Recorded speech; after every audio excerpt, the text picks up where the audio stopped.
All right, so I know you guys are busy just like me, and so I wanted to show you a method that you can use to cook your ribs without a lot of attention, but still get that amazing smoky flavor, and I call it the busy man method. After looking at the weather report, it seems like today is about as good as any to smoke these ribs, so I went for it. Leave your lid cracked when lighting charcoal in the range to allow more air and still keep the charcoal dry. Inside, I removed the membrane from the ribs and trimmed any big chunks of fat or bits that would likely burn. Now there weren't too many, so I went straight for the rub. I kept things simple and used kosher salt as well as some chili powder for some heat and a bit of color, and then I added some fresh cracked pepper, which works best because the flavors get muted a bit when you smoke them. You'll want an even layer, and this will help attract more smoke to the meat. I have the grill heated to 225 degrees Fahrenheit. I'm going to put the ribs with a thicker part pointed towards the fire to help things cook more evenly. Then I'm going to shut the lid for 2.5 hours. Now I'm grilling blind without my wireless thermometer to keep it out of the rain, but I've got a good guess where to keep the vents to keep the temperature within the range. Of course, then I left and got my oil change and a couple other errands done. Now in case you were wondering, those aren't weeds, they're collard greens, and I'm letting them go to seed so I don't have to plant more next year. After a couple of hours, these ribs are ready to wrap. I'm going to take them off the grill because the color is absolutely perfect and they're not going to get a lot more smoke flavor in them, and they're ready to go. A lot of people have some fancy things that they do with their ribs when they put them in the wrap. The only thing that I add is a little bit of apple cider vinegar. You just want a little bit of moisture in there. Some people will go ahead and add a bunch of squeezed butter and brown sugar and sauces and more rub, but I like to keep it simple. This is all I'm going to do. Sealing the ribs up in foil braises them, which keeps the moisture in the ribs and speeds up the cooking.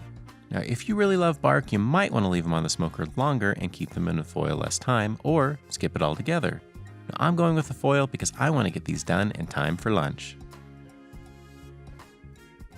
Since I have a lot of things going on, I'm not going to put it back on the grill, which is running at 225 degrees Fahrenheit.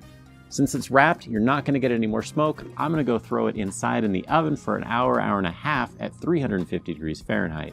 That'll make it cook a lot faster and get these ribs ready sooner, which is really what I'm going for, and I don't have to babysit the fire. If I put it on the grill, I'd have to raise up the temperature and then lower it back down again when I sauce it. Speaking of sauce, here is an easy recipe. Take your favorite barbecue sauce, and in my case, that's Sweet Baby Ray's, and add a bit of apple cider vinegar.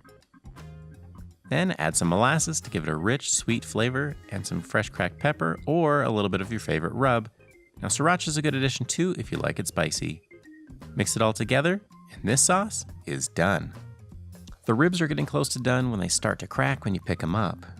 So add a good layer of sauce on all the sides of the ribs, and this sauce will thicken and caramelize on the smoker. Put it on for about 20 minutes in an aluminum foil boat to avoid making a mess inside your cooker. After 20 minutes, add another coat of sauce and cook it for another 20 minutes or so until it's done the way you like. You'll know that the ribs are done and tender when you get deep cracks when you pick them up, but it shouldn't fall apart. So let's cut these up. We'll see how we did.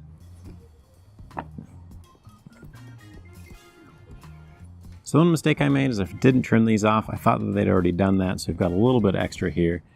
Now when you consider how little time I spent on these came out awesome, and they're great for Saturday lunch after a busy day of doing errands. Now if you want to see another video, I'm going to post the bone marrow mashed potatoes that I made of Guga Foods right over there.